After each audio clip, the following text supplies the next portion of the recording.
नमस्कार दोस्तों, आज फिर मैं आपके लिए हिंदी कहानी दुविधा लेकर आई हूँ। अगर आप मेरे चैनल पर नए हैं तो प्लीज़ चैनल को सब्सक्राइब ज़रूर करें। दुविधा। कल शाम को बहुत दिनों के बाद मेरे पुराने दोस्त मनोज का फ़ोन आया था।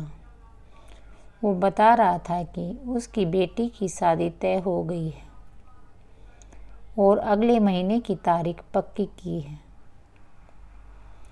कहने लगा, मुझे अपनी भतीजी की शादी में सपरिवार शामिल होना है।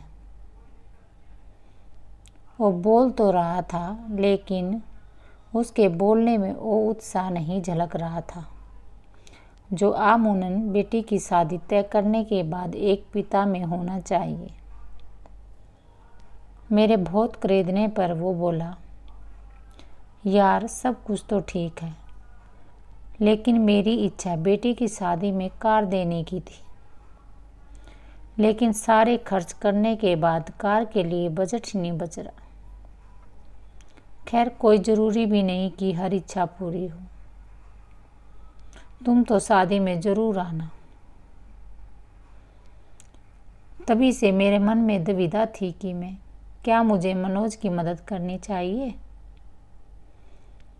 मेरी आज के समय में आर्थिक स्थिति ऐसी है कि मैं मनोज की मदद कर सकता हूँ, लेकिन दुनियादारी कहती है कि मैं क्यों इन पचड़ों में पड़ूं। आज मैंने यही बात अपनी पत्नी से कही तो वो बोल पड़ी,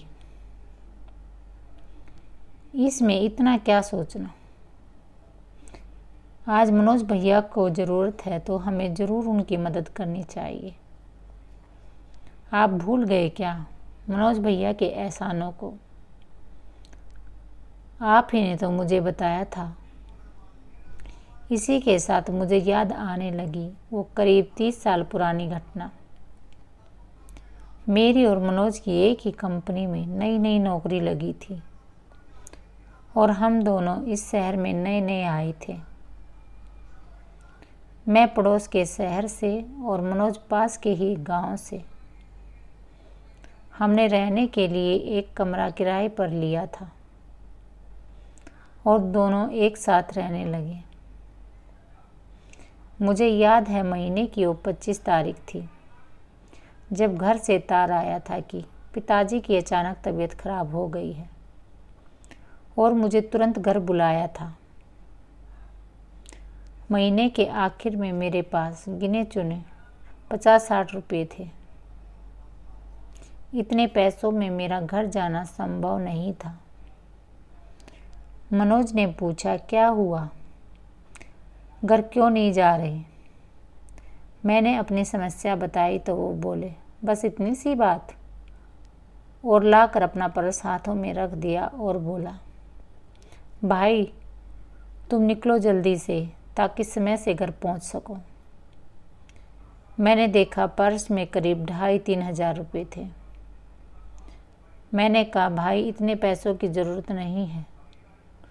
वो बोला, रखे रखो, क्या पता क्या खर्च आ जाए। उसने मुझे ज़बरदस्ती से पैसे पकड़ाए और रवाना किया। मैं समय से पहुंच गया और पिताजी जल्द ही ठीक हो गए।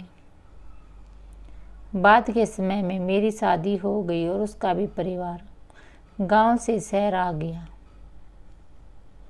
हम दोनों अपनी अपनी ज़िंदगी में व्यस्त हो गए। मैंने कई बार अपनी पत्नी को इस घटना का जिक्र किया था। आज पत्नी ने इस घटना की याद दिलाकर मुझे दुविधा से निकाल लिया। मैं तुरंत मनोज को फ़ोन मिलाने लगा जिससे कि उसे ये खुशखबरी दे सकूं।